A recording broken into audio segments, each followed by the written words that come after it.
नमस्कार विद्यार्थी मित्रों।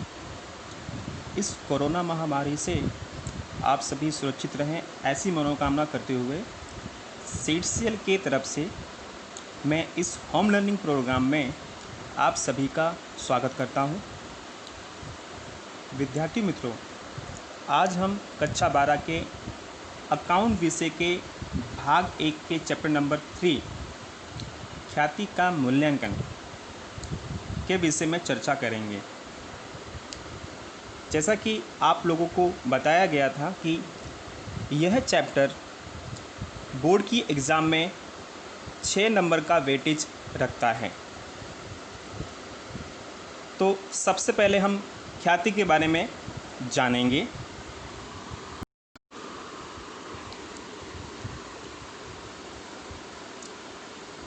ख्याति के बारे में जानेंगे। ऐसे तो आप सभी को 11th में ख्याति के बारे में बताया ही गया था। ख्याति यह एक अदृश्य संपत्ति है जिसे हम देख और छू नहीं सकते हैं, सिर्फ महसूस कर सकते हैं, परंतु बाज़ार में उसका मूल्य तो होता है। सरल शब्दों में कहें तो ख्याति धंधा की प्रतिष्ठा का मूल्य दर्शाने वाली अदृश्य संपत्ति है। ख्याति का मूल्य का आधार पेड़ी के लाभ कमाने के क्षमता पर निर्भर करता है। यानी पेड़ी कितना लाभ कमा रही है, कितना अच्छा परफॉर्मेंस कर रही है, उस पर से पेड़ी की ख्याति का मूल्य जो है वो बनता है। तो इस प्रकार हम आगे बढ़ते हुए ख्याति के मूल्यांकन की पद्धतियाँ जानेंगे, जिसमें दिया है फर्स्ट नंबर पे औसत लाभ की पद्धति। औसत लाभ की पद्धति इस पद्धति में अमुक वर्षों के लाभ के औसत ध्यान में लिया जाता है। और इस औसत को ये औसत जब निश्चित किया जाता है, औसत निश्चित हो जाने के बाद में इसका क्या किया जाता है, खरीदी के वर्ष के साथ गुणा किया जाता है और फिर उस ख्याति ज्ञात की जाती है। हम लोग इस प्रकार देखेंगे। औसत लाभ बरोबर दिए गए वर्षों का कुल लाभ भागे वर्षों की संख्या, फिर जो हमें निकालना है ख्याति बरोबर औसत लाभ गुणे खरीदी के वर्ष, यानी आपको ख्याति ज्ञात हो जाएगी प्रथम पद्धति के द्वारा। अब हम दूसरे नंबर में भारित औसत लाभ की पद्धति से ख्याति ज्ञात करेंगे, उसके बारे में जानेंगे। कई बार लाभ में सतत वृद्धि का दौर देखने को मिलता है।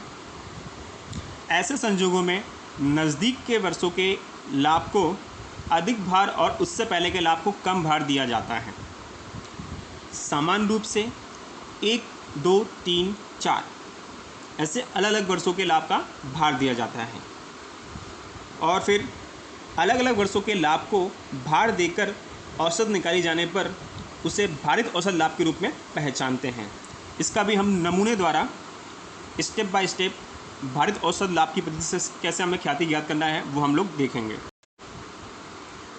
देख सकते हैं हम लोग।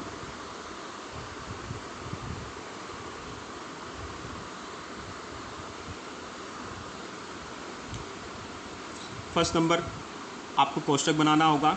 स्टेप नंबर 1 में आप देख सकते हैं, ऐसा आपको नमूना बनाना होगा, ऐसा आपको सवाल करना होगा। पहले दिया होगा आपको वर्ष और लाभ, ये आपको सवाल में दिया होगा।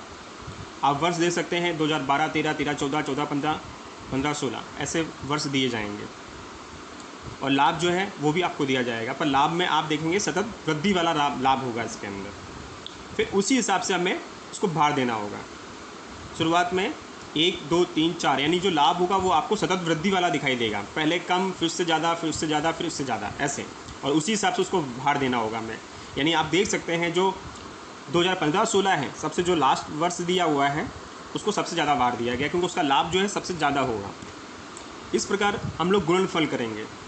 गुणनफल में क्या करना है, आपको लाभ से भार का गुणा करना है और आपको क्या ज्ञात हो जाएगा, गुणनफल।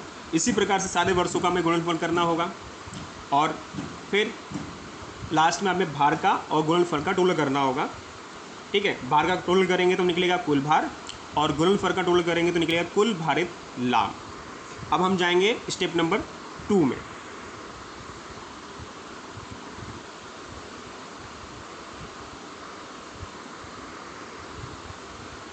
भारित औसत लाभ बरोबर कुल भारित लाभ भागे कुल भार। तो आपको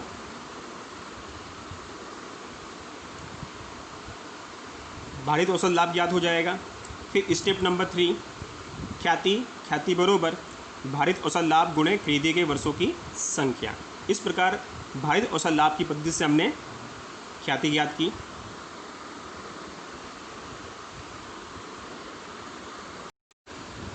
अब हम 3rd नंबर में अधिक लाभ की पद्धति से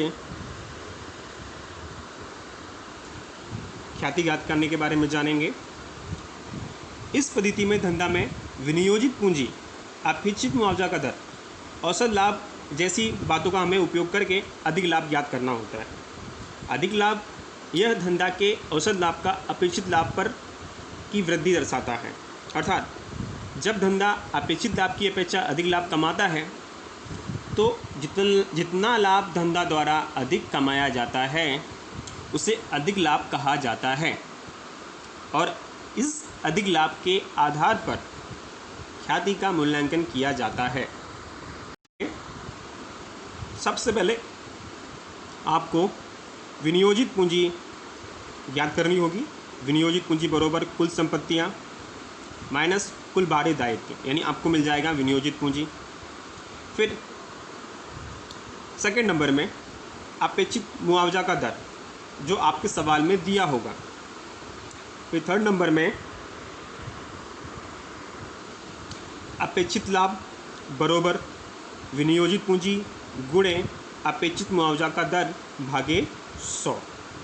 फिर औसत लाभ बरोबर, ठीक है, समायोजन दिया हुआ, उसके बाद में आपको औसत लाभ जैसे हम लोगों ने देखा था प्रथम पद्धति में, औसत लाभ की पद्धति में जो हम लोगों ने लाभ निकाला था उसी प्रकार से हमें भी इसमें औसत लाभ निकालना है।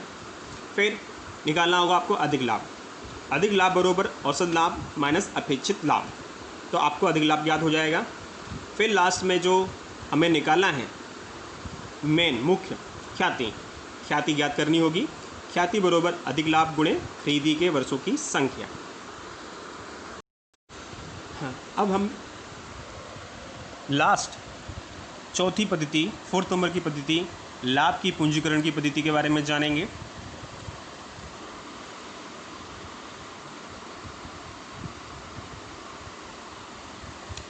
इस पद्धति में धंधा का औसत लाभ ज्ञात करके उसकी धंधा के सामान्य अपेक्षित मुआवजा की दर से तुलना करके पूंजीकृत कीमत निश्चित की जाती है। इस ढंग से जो कीमत मिलती है उसे पूंजीकृत लाभ कहा जाता है।